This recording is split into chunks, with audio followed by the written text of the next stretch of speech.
Dublab.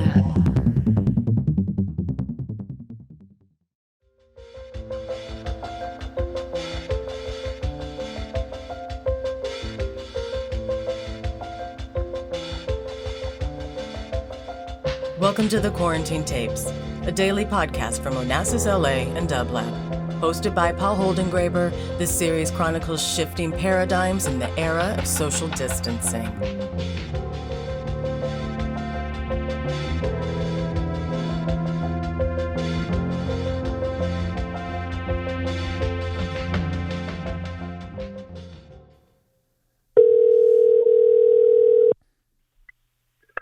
Yes, hello. Hello, Werner Herzog. It's a pleasure to speak with you today, and thank you. Good morning, yes. Good morning to you, and thank you for launching our quarantine tapes. We're beginning the series now in these very troubled times, and I'd like to start with a quotation by Pascal that I know Blaise Pascal is very close to you, and Pascal in the Foresee said something that has very much been on my mind now, partly because it's taken a whole new resonance in these times. Pascal said that all of humanity's problems stem from man's inability to sit quietly in a room alone. And I'm wondering how you might react to that. Well, we have to take time to absorb it because it's a very deep statement, but there is a practical immediate response. Just go and do reading. We have lost our nexus with good books or poetry. We have lost it pretty much out of our lives. We are too much into tweets and Facebook quick notes and things like that. So it's a wonderful time for reading. You mean this time now that we're living through? Do you think that the effects of this global pandemic will have an effect of bringing people more into an interior life? Inevitably so, yes. And of course, there has to be discipline. There has to be discipline because we are not in our regular lives, in the experience with reality. We are not made for understanding a mathematical principle that is in effect now, a geometrical progression of the disease. You see, we are linear in our daily experience. You meet one person in the street and then the next and then the next and the next. But what the virus does is a different mathematical form. You meet 32 persons, but the next person is not 33, but twice as many, 64. And the next one, 2 days later, is not 65, but 128. You see what I mean? We do not have everyday experience with a geometrical progression. And because of that, we have to be disciplined. We have to understand that there's a principle out there that is not in our regular lives' expectations. And how should we be disciplined? And differently put, how are you disciplined? I am not going out unless there's an absolute necessity, period. Could you foresee this coming? No, but I have speculated more about what would happen to the human race if there was no internet anymore for a longer period of time.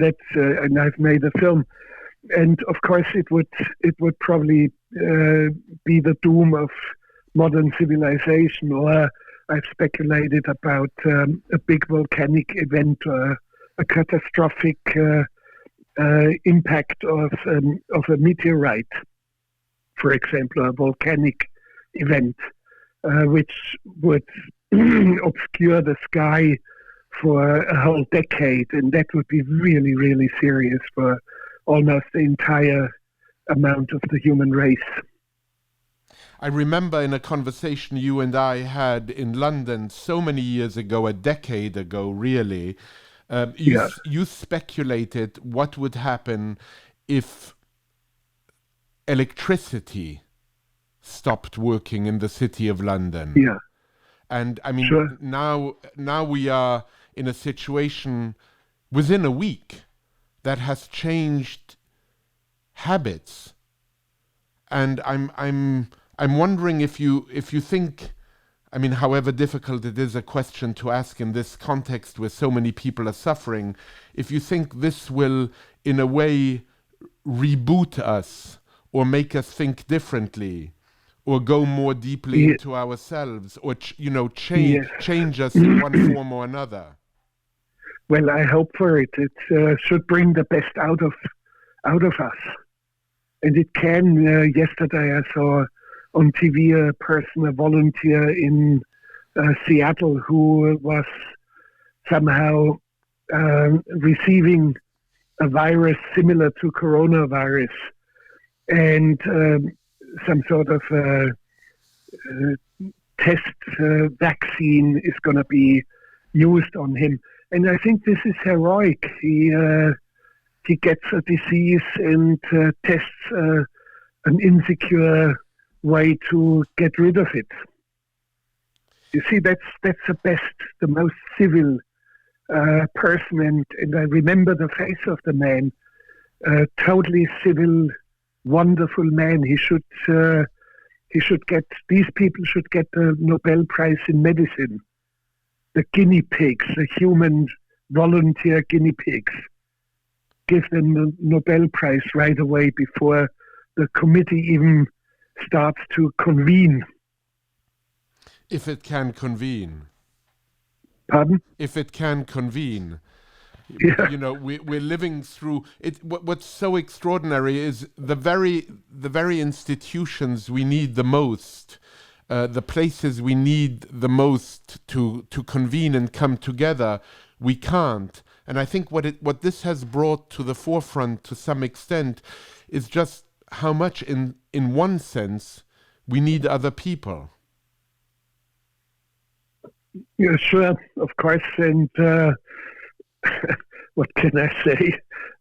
But we need other people who respond with warmth, who respond with affection, who respond with giving us a familiarity that we normally do not have between neighbors, for example. Across the street, we have close relationship to our neighbors, but now they are like family. Right, so it creates a new form of conviviality. And you was talking about reading, and I know you have a dictum that what we really need to do, most of all, I'll have you say it, because you say it better than anyone. Well, I can only repeat, read.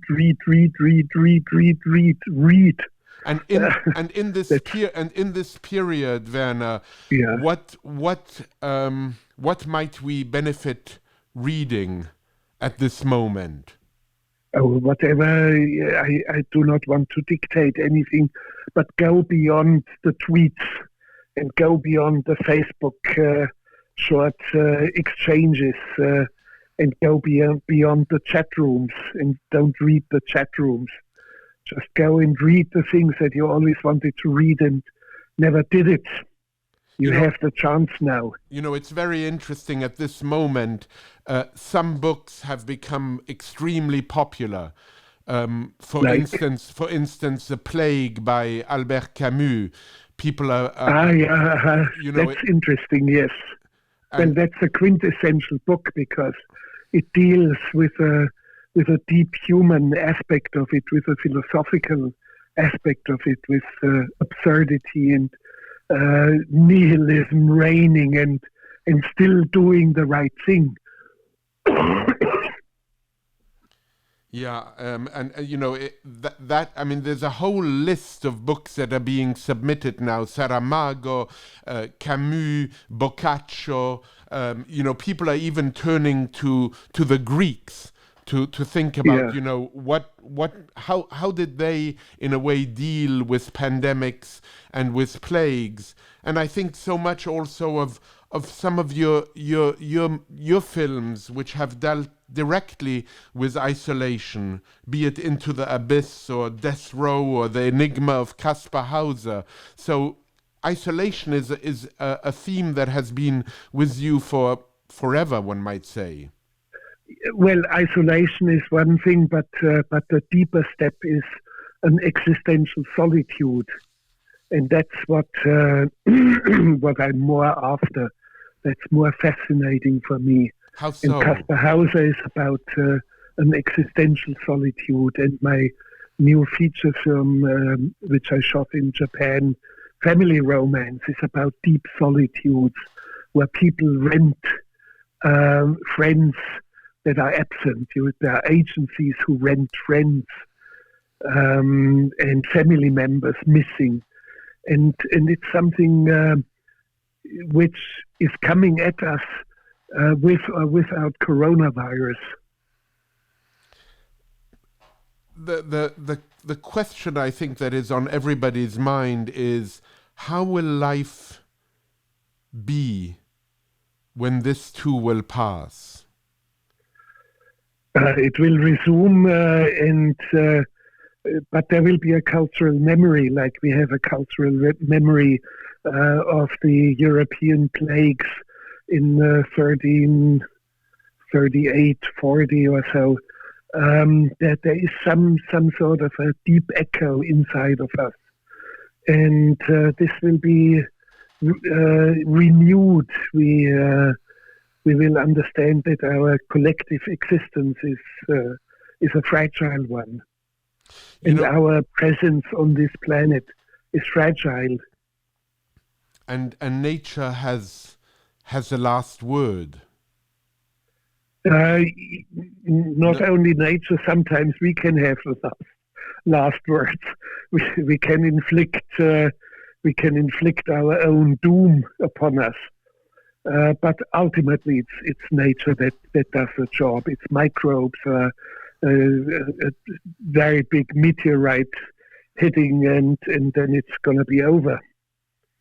I remember so vividly when we once spoke, and you spoke precisely of all the organisms that will survive us, that we as a species will disappear so much quicker.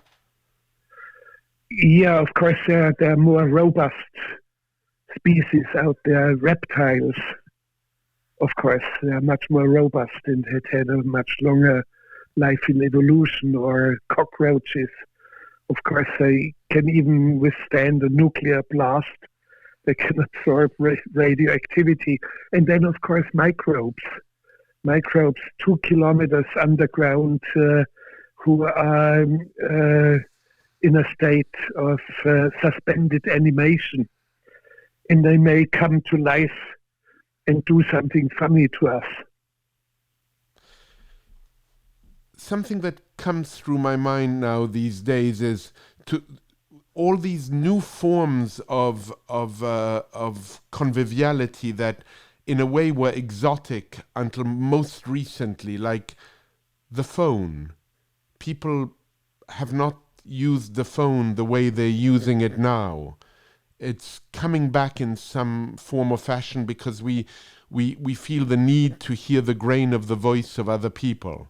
Yeah, well, I see that, but since I do not have a cell phone, you're calling me on a landline. I do have an old-fashioned landline with a cable into the wall. So, but I have meaningful conversations via email, for example, or discourse via email. But I'm not on social media, of course. And never will be. No, that's not my thing. I'm into, as I said, into reading, into poetry, into other forms of communication. My kitchen table, holding 6. That's my social medium. That's my platform. And I do believe that what we are seeing now may originate new forms or old forms of culture, like voice conversation, which is not practiced that much anymore. Or like in Boccaccio's Decameron, it's like beginning of culture. The plague hit Florence. Young people flee to the countryside into an abandoned estate. And now storytelling begins. Everyone has to tell a story each night. And it goes for exactly 10 days. You've got 100 stories. And it's like a beginning of culture, beginning of storytelling. So in your wildest dreams, which I know you have during the day and not at night, in your wildest dreams, the beginning of culture after this pandemic would look like what?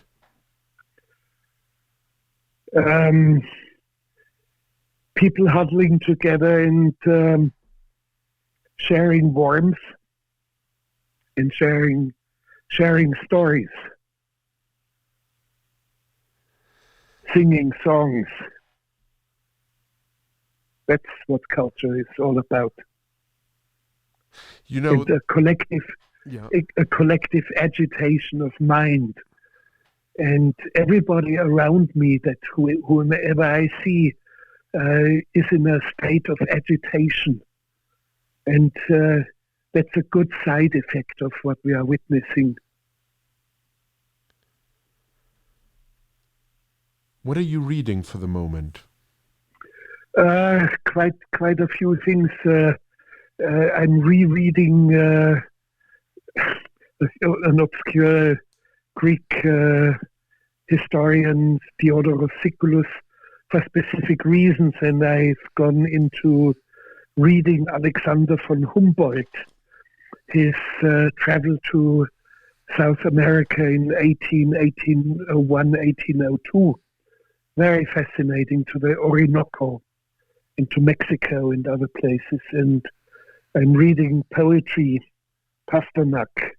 So I have a whole bouquet, and I want to go to read the book of Job again. I've read it, reread it.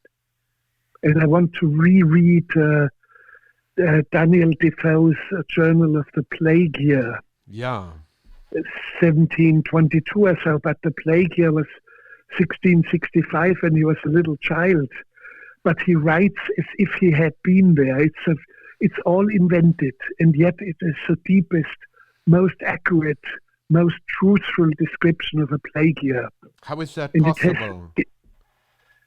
Well, he researched a lot, but it's imagination also and research. And indelible images. He describes a big square outside of Parliament where there's a wheat field all of a sudden. Corn is growing, wheat is growing. And I do remember, I have flashes of images from Daniel Defoe. And in my opinion, it points to what I've always tried to find, a deeper truth that is partially achieved by invention. It's an illuminated look at the plague. Look at it head on. Yes, and also through a detour in imagination and invention. And you see the deeper truth, because the deeper truth is an invented one, like Michelangelo's Pietà. Jesus in her lap is the tormented man, a face of a 33-year-old man. His mother is 17. Of course, that's a gross distortion. The mother of a 33-year-old man is not 17. But it gives us a deeper truth about the Virgin Mary and the Man of Sorrows. And sometimes, I came across some, I have to tell you, it's wonderful. I did a film, Family Romance, in Japan, about where you can rent friends. And so after I did the film, the leading character who runs the agency was interviewed by NHK, the national TV. And he was asked, can you provide us one of your clients? And he said, yeah, there's somebody who has been in deep solitude, and he rented a friend from us. And it turned out that this client was actually also an actor, an imposter from the stable of the company. And the TV station had to apologize in public, which is terrible in Japan. And Ishii, the leading character, he was reprimanded for it, and he defends himself. And now comes the interesting part. He says, if I had sent them a real client, a man deeply in solitude, asking for renting a friend, he would, in order to save his face, have told a lie. He would have told a benign version of his depths of solitude. He would not have spoken the truth. But I sent you an imposter, and this imposter has done the job 220 times. And he knows what he's talking about, and he gave you the real truth. And I think he's totally right. The imposter is the one who gives the truth, not the real person who asked for an imposter. It's an extraordinary story, and this film is coming out now. Yes, that's why. Well, I'm affected like everyone else. Not only this film, I have 2 theatrical premieres of 2 separate films coming up. One in the United Kingdom, Family Romance LLC, I think next week. Of course, it's not going to happen. And in the United States, Nomad, in the Footsteps of Bruce Chatwin, the film about Bruce Chatwin, also a theatrical premiere. Forget about it. It's not going to happen, but I take it with stoicism. It is as it is. The films will outlive the virus. What do you think Chatwin might have said at this moment? That's hard to say. He would have been absolutely fascinated. And he would have been the one who would have started a new Decameron, a new Boccaccio, force everyone to tell the stories. Do you think you might do that? No. Well, I do have quite a few stories coming at me with vehemence, and I'm just trying to ward them off and giving them some shape and have an organized approach to them. I cannot do everything at once. Werner, but we'll see wonderful stories coming out. Werner, it's such a pleasure always to talk to you, even in these dark times, always inspiring. And I look forward to which stories you will be telling after this pandemic is over. Yeah, and good luck with this format that you have, and hang on in, stay safe. All right. I will do my best. You too. All the best. Bye-bye, yes. Bye-bye. Bye. Goodbye.